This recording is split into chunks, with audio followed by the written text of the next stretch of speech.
Hi, today we will be looking at social, emotional, and behavioral health in kindergarten to second grade. This information is for parents and families of students in these grades. Social and emotional learning is defined as the process through which children and adults acquire and effectively apply the knowledge, attitudes, and skills necessary to understand and manage emotions, set and achieve positive goals, feel and show empathy for others, establish and maintain positive relationships, and make responsible decisions. There are 5 core competencies, which are self-awareness, self-management, social awareness, relationship skills, responsible decision-making. In a classroom, social-emotional learning can look like a safe, warm, and welcoming environment that also fosters a sense of community for their students. Students learn better when they feel comfortable and when they feel safe and when they feel nurtured. So this is a very important piece of social emotional learning. It's important to have children's input on rules and their consequences. This not only gives the child and the students a sense of guidance for their own direction, but it also lets them have say in what happens if maybe they don't follow the rules. It's nice to have visual cues and suggestions. In kindergarten and second grade, not all children maybe read yet, and if they do read, maybe they don't read very fluently yet. So it's nice to have images that help children understand what is expected of them and what needs to be going on and of the rules. It's important also to have a variety of areas in your classroom. A small group area for 3 to 5 or maybe a few more students, large group area that can accommodate the entire class, and also a quiet and a calm area for a student to be able to go and relax and calm down and de-escalate themselves. So let's take a look at these competencies and what that means for your child and learning in a social and emotional learning environment. The first competency is self-awareness. This is noticing and assessing thoughts and feelings, or being able to put a label on a feeling or an emotion. This also is relating our thoughts and our feelings to the behaviors. It's also important to encourage and support communication and the expression of their feelings. One way that I like to see this done is to start the day by asking the children, how do you feel today? And by using, as you can see, these dolls next to the screen on the graphic, these are the feelings dolls. And it's nice for children, especially of these early years, to be able to put a face to the emotion. And that's what these dolls do. With these dolls, children are able to grab one and say, I feel upset today. And then they're able to explain why. Now, since not all children are comfortable giving you a verbal reasoning of why they're upset or happy or sad or whatever, it's nice to also have other modes of expression. So it's, encourage the drawing or the writing in their journal or something else, but be open to those ideas and just allow for the expression of their feelings. Another idea to help with this is the Guess the Feeling game. This is sort of like charades, and I love charades, so I think it's a really fun game. But you play it just like you would charades. They have a cup that they draw out of, or a hat, or whatever you'd like to use, and they have the feelings in there. They can be images if you have young children that maybe don't know how to read yet, and if they're a little bit more advanced, like the first or second grade, you could do words, but they'll pull out an emotion, and let's say it's sad. So the child will act out sad, and then the classmates guess, and whichever classmate guesses then gets their choice or their chance to be the next actor. So that's a fun way to help children learn about their emotions and their self-awareness.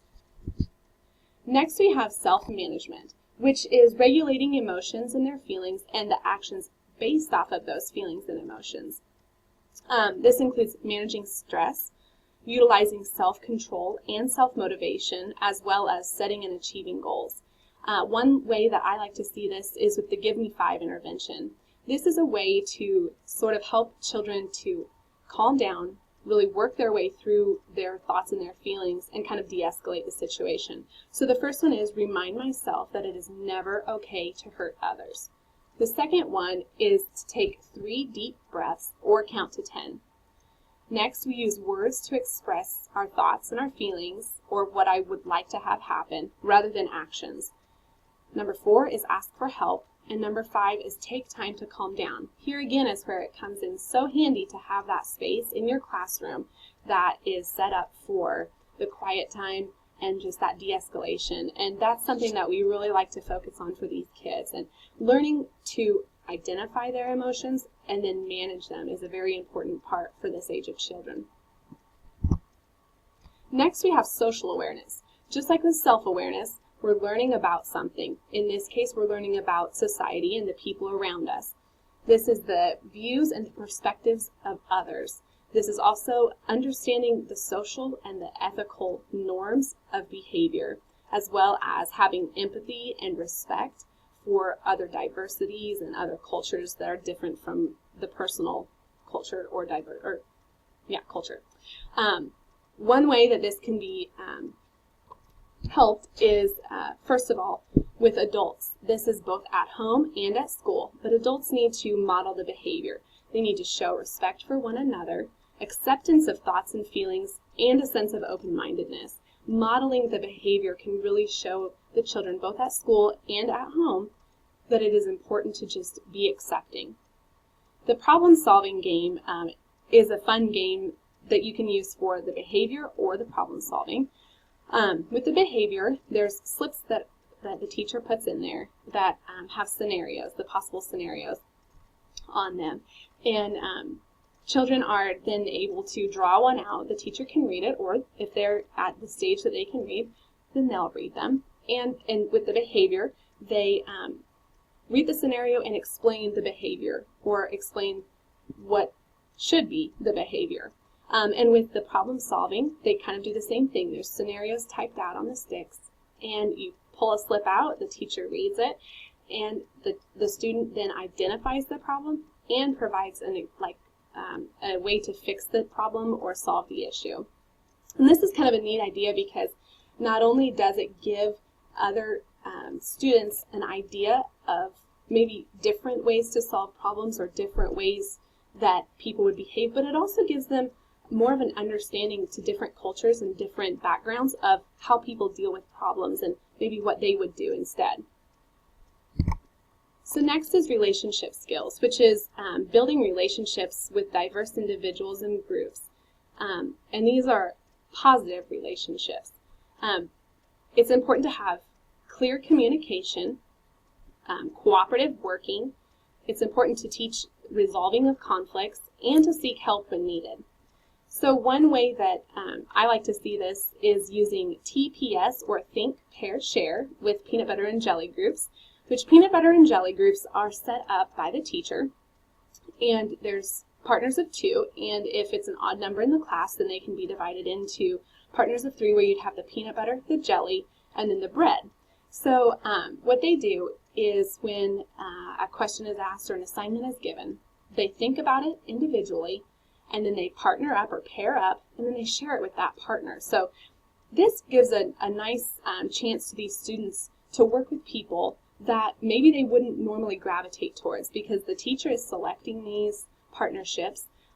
They can be put together based on any different idea. It could be a strong learner with something that maybe with a student that maybe is having a harder time. It could be 2 children that come from totally different backgrounds. It could be anything and everything. But it gives those kids a chance to work with somebody that they're not normally working with, or just to learn more about their classmates. And it gives them an idea, again, just like the sticks were, to learn from a different point of view. And that peer interaction is so important for this age. Also, the Say Something Nice game is kind of a fun game, kind of an icebreaker game or a brain break game. But what they do is they sit in a circle, and then they have a softball, and depending on the age, they can either toss the ball or roll the ball. But whoever catches it, then tells the person that rolled it or threw it to them something nice about them or something that they like about them. And then they're asked to then throw or roll the ball to somebody else, and it cannot be back to the same person. And this is just a way to learn more about each other and to speak nicely and just learn kind things about one another. Finally, we have responsible decision making, which is smart, constructive, and respectful choices regarding behavior based on the social and ethical norms, safety, well-being of self and others, and the evaluation of possible consequences. And these consequences are both positives and negatives. One thing, as I said earlier, it's nice to have visuals in the classroom, especially with these early age children, and that's something that we try to do often to give your child an idea of what is expected.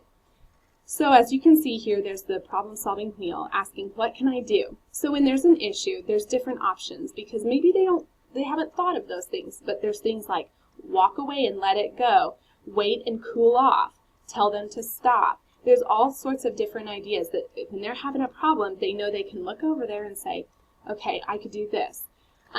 Another option is to have social stories, which they are also using images to describe a situation, but also to make that break it out into steps and make that situation more easily understood, as well as the desired behaviors and outcomes. So at home, what could a parent or what can the families do? First of all, communicate with your child and encourage their communication with you. As we said before, the adult modeling of behaviors is so important. Model that behavior that you desire. Show respect, be a good listener, and ultimately care. Encourage your child to make decisions. Now this one's kind of a fun one. Encourage them to make decisions about little things and big things. What they wear, what they're going to eat. As we said before, we ask for their input as far as rules and possible consequences. Ask them questions like that. Really get to know them on a deeper level. Be clear and explicit. Be clear and explicit with expectations as well as consequences should those expectations not be met. But most of all, have patience. These children, this is such a fun time and they're learning so much. But just as we all know, sometimes we learn best from our mistakes. So just remember to have fun with it and be patient with them. There are so many benefits to social and emotional learning. And one of them is that there's less negative behavior and more positive behavior. Another one is, as we spoke about, children are learning how to set and achieve those goals. And in the school, that can look like better grades, better academic performance. But this is not just at home or at school. This is skills that they are going to carry on for the rest of their life. So they're going to carry it through the rest of school as well into their life, their work, their career, etc. These are things like learning how to make good decisions and learning how to navigate their way through difficult times and make easier adjustments with knowing their feelings, knowing how to manage those feelings, and knowing how to make the appropriate decisions. If you're interested in learning more, there's several websites to check out, but the few that I recommend would be the ones that I have listed. There are a lot of great websites, there's a lot of great games and activities that you can do at home with your child, but ultimately these show some good, just basic information about social and emotional learning, which is so important for your child, and it just really sets the stage for them to be very successful later on in school as well as in life. So, thanks for watching.